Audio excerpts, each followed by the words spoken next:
ఆధారం కూడా వాళ్ళ దగ్గర లేదు. హేమాకాంత్ రెడ్డి ఉన్నాడు, అతను కూడా ఒక ఏజెంట్, డబ్బులు కలెక్ట్ చేసిన ఏజెంట్ కాబట్టే తను వచ్చి అతను కూడా విచారణకు అందుబాటులో లేడంటే తను అంటే మామూలుగా నాకు తెలిసి పారిపోయి ఉండొచ్చు, అంటే వెళ్ళిపోయి ఉండొచ్చు. కోర్టులో బెయిల్ వేసిన తర్వాత అతను మీడియా ముందుకు రావడానికి అవకాశం ఉంది. తను ఎక్కడుండో కూడా మనకు తెలీదు. లేదండి, మనకి అతను టచ్ లో లేడు. ఎందుకంటే ఇగో చూడండి, మీకు ఇగో చూడండి, మమ్మల్ని ఎవరైతే మంగ్లీ అనుచరులు ఉన్నారో చూపిస్తున్నా, మంగ్లీ అనుచరులు ఉన్నారో వాళ్ళు ఎలా మమ్మల్ని వెంబడిస్తున్నారో, ఎలా అడిగితే వివరాలు అడిగితే పారిపోతున్నారో మీకు చూపిస్తా. తగ్గుతారా మరి బెదిరింపులకు? ఎక్కడ తగ్గే ప్రసక్తే లేదు. ఖచ్చితంగా బాధితులకు న్యాయం జరిగేంత వరకు నేనుంటా. అదే విధంగా మంగ్లీ గారు ఏదైతే ఆరోపణలు చేశారో అవన్నీ కూడా ప్రూవ్ చేయాలి. లేకపోతే మేడం గారికి హైకోర్టులో సినిమా చూపిస్తా.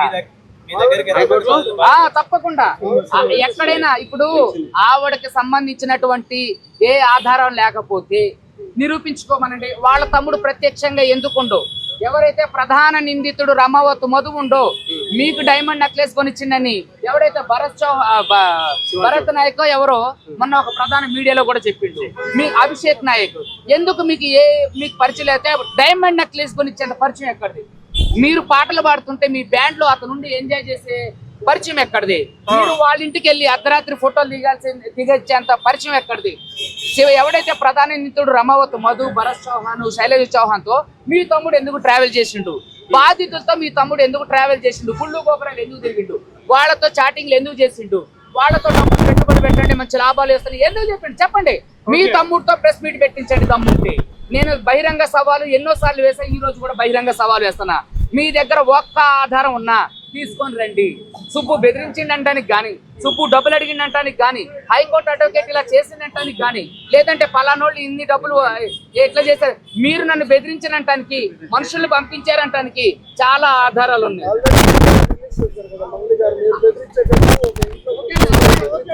అయితే దాంట్లో ఎక్కడైనా నేను బెదిరించినట్టు కానీ, డబ్బులు అడిగినట్టు కానీ, భయపెట్టి వాళ్ళే నన్ను బ్రతిలాడుతున్నారు. సురేష్ బొబ్బిలి గారు బ్రతిలాడుతున్నారు, అన్న వదిలేయన్నా. అంటే మీకు ఆ వీరందరూ చూస్తారు మీడియా మిత్రులు. అక్కడ ఎక్కడైనా నేను బెదిరించి భయపెట్టినట్టు ఆ వీడియో రిలీజ్ చేసిన మంగ్లీ గారి దగ్గర ఆధారాలు ఉంటే రిలీజ్ చేయాలి కదా.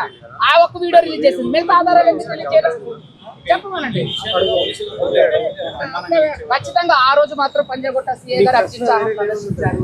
మీరేం తెలుసు కదా, పోలీస్ బాస్ గారి దగ్గర ఇన్స్ట్రక్షన్స్ మరేమో తెలియదు కానీ మొత్తానికైతే జిగుప్సాకరంగా న్యాయవాద వ్యవస్థని అవమానపరిచే విధంగా ఆయన సీఏ గారు మాట్లాడితే చాలా జిగుప్సాకరంగా ఉంది. కాబట్టి హైకోర్టు ఆయన మీద చర్యలకు ఉపక్రమించింది. ఆయనకు పర్సనల్ నోటీస్ కూడా ఇవ్వడం జరిగింది. డీజీపీ ఆఫీస్ కు ప్రొటెక్షన్ కోసం వచ్చారా? అవును.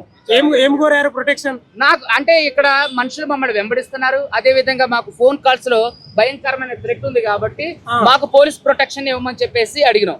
మేము ఆ గౌరవ న్యాయ వ్యవస్థలో కూడా అడిగినప్పుడు మీరు ముందుగా వెళ్లి డీజీపీ గారిని కలవండి అని అన్నారు. సో కాబట్టి డీజీపీ గారిని ఈ రోజు కలవడం జరిగింది.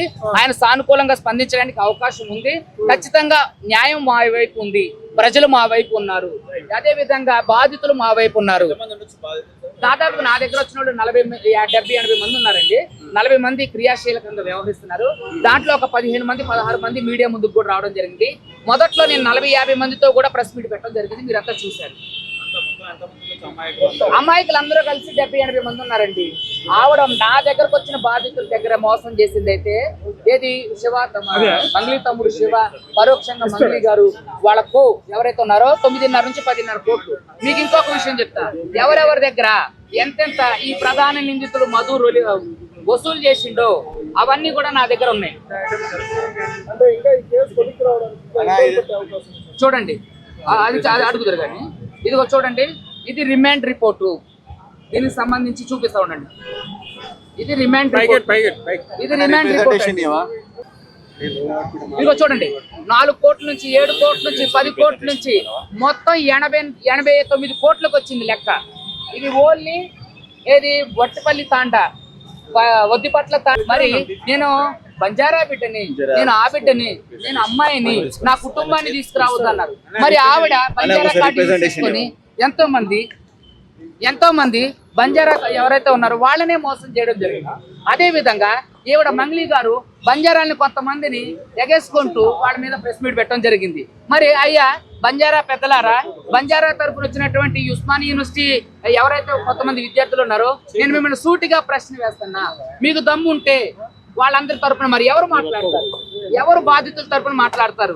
వాళ్ళు 80% మంది ఉన్నారు. ఈవిడ సెలబ్రిటీ అనేసరికి ఓ పొలమంటూ ఉరుకొచ్చేసారు కదా. మరి మీ బంజారా బిడ్డలే 80% ఉన్నారు. వాళ్ళ తరపున మీకు దమ్ము ఉంటే నిలబడి వాళ్ళకి న్యాయం చేయండి. వాళ్ళ తరపున మీరు మాట్లాడండి, పోరండి. ఇవాళ కూడా ఎన్నో కాల్స్, సార్ మేము ఇంత మోసపోయిన ఆటో డ్రైవర్, ఆశా వర్కర్లు, కూలికి వెళ్లే వాళ్ళు ఉన్నారండి. దయచేసి నేను ఒకటే చెప్తున్నా, మంగ్లీ గారికి దీంట్లో సంబంధం లేదనుకుందాం. మంగ్లీ గారు కూర్చోబెట్టి మాట్లాడి సెటిల్ చేయడానికి ఆవిడకు ఒక క్షణం పని కాదు.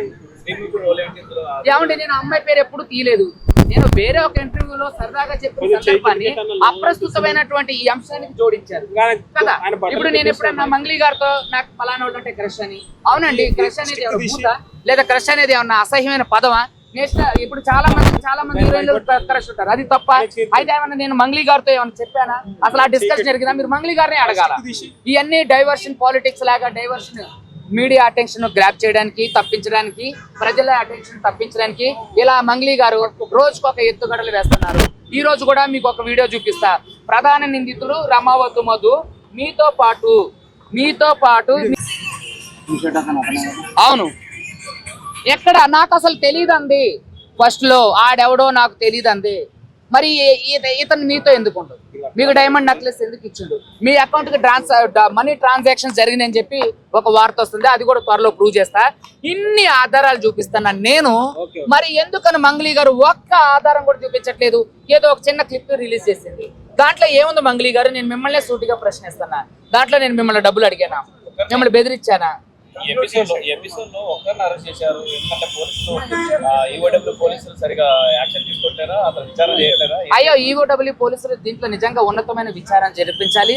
ఇక్కడ వరకు కూడా ఈఓడబ్ల్యూ డీసీపీ గారు ఒక ఇంటర్వ్యూలో చెప్పడం జరిగింది, ఇంతవరకు మంగ్లీ గారు ప్రమేయం ఆడు మంగ్లీ స్క్రిప్టెడ్ లో ఒక భాగం, ఆడు అరెస్ట్ అవడం కూడా ఒక భాగం.